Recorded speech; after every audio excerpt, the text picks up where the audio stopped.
Live, baby. I know, yeah, we're live. Hello. What are Hi, you? new people in the back, we love you. What are you, Adele? Hello. No, stop it. Okay, first of all, by the way, real quick, I talked to a friend of mine last week. I know most of you guys here are familiar with Stephen Mills's work. He's going to be coming back to Indiana next year for some shows in Richmond and wants to come to Indianapolis and do one of our shows. Yay. So we're going to try to bring him here next year. It'd be great. Good times. Don't worry, guys. If I have to, I'll pay. No, I really I'm actually really excited to hear him read the fisting poem. That's true. He has to read the fisting poem. Like your reputation precedes you. Yeah. Can you, angle your body just a scooch this way? Sorry. The whole face, everything. Thank you. Listen, it's important. So, I'm going to do something a little different. This is new shit. New shit. New and improved different. shit. New and improved shit. Oh, shit.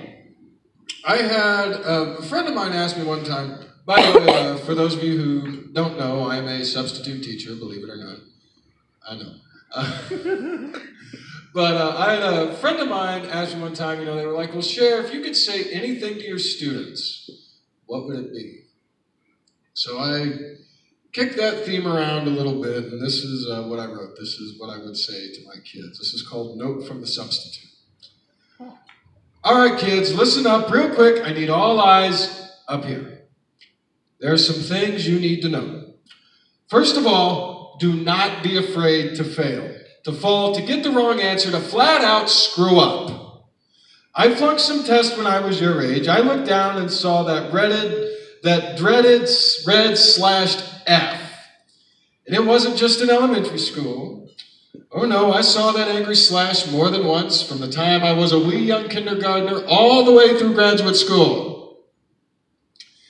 And here's the truth. Yeah, it stung. Yeah, it made me feel like a dunce. Yeah, my folks were angry, and yes, I got grounded more than once for my grades. But it wasn't the end of the world. I want to repeat that for you. It was not the end of the world.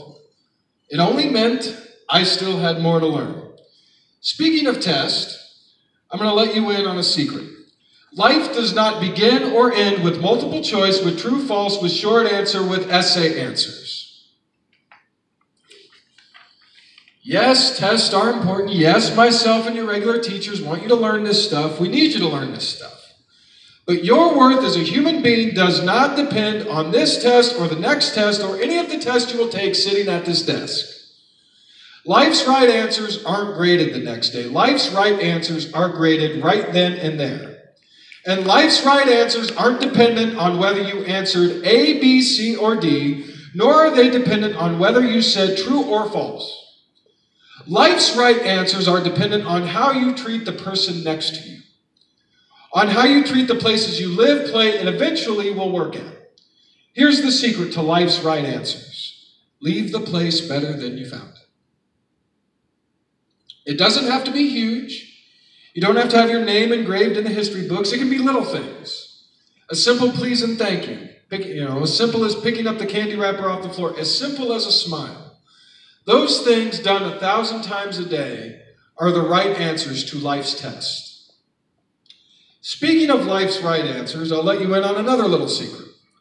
Life isn't dependent on how much money you make. I see some of you are looking up at me like I finally completely lost it.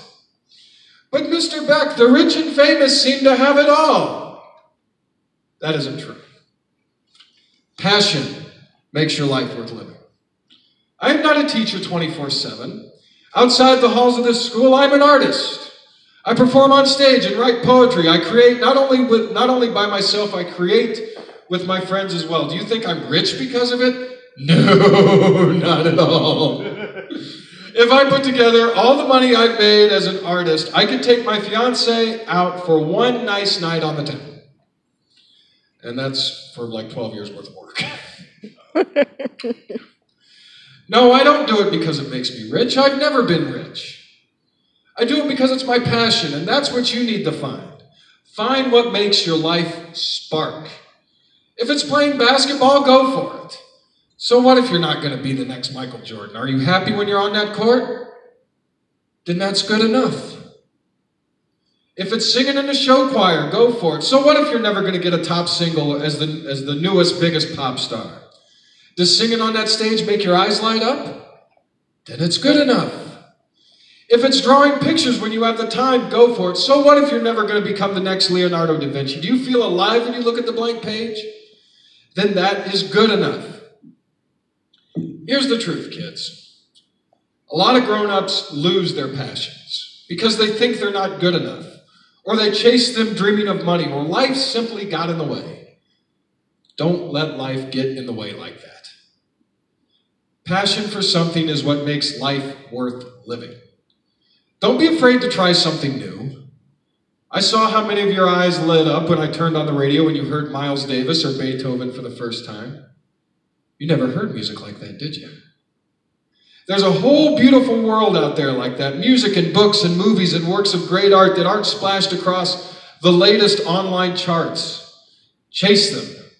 Discover them. You will never be too old to experience something new. Believe me on that. As I said, my passion is poetry. I'm 30 years old and I've spent nearly half my life reading poetry. And I'm always discovering new poets that set my spirit on fire. Do likewise with your passion. Don't become stagnant. Don't become locked in the same old thing. Kids, this all boils down simply. In this school, we want you to learn the basics. We want to give you the tools, myself, your regular teacher, your principal. We believe in you. We know you can do it. If we didn't believe in you, none of us would come to work every day. We would be out there working in different jobs. We believe in you. We are here to teach you the basics. It is up to you to go out into the world and use those tools we taught you how to use to make your own little paradise. And one last thing before we pack up and go home.